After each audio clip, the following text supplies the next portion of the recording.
On this property, the homeowner gets a lot of rainwater that's coming from this top of the road and from the neighbors' properties and coming down onto the driveway and coming into this catch basin right here.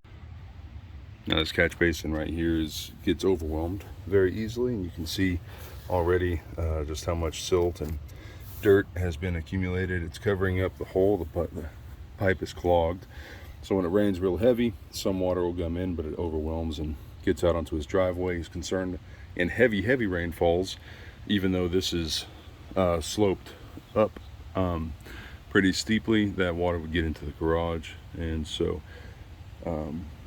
where this pipe is currently exiting is only about a foot down in terms of grade, and it's exiting, or was exiting, into a pop-up right here.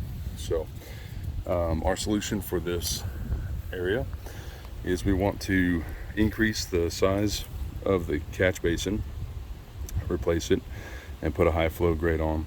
And we want to put another catch basin with a high flow grate right here where this pop-up would be. But we actually want to exit we want to exit this line just past the foundation of the house into a pop-up in this riverbed right here. So what we can do is we can move this rock back to install our pop-up, and we can put rock around the pop-up, and that'll just allow the water to flow on down as it goes. Last thing that we want to do is we want to tie in this downspout to the main system that we're putting in.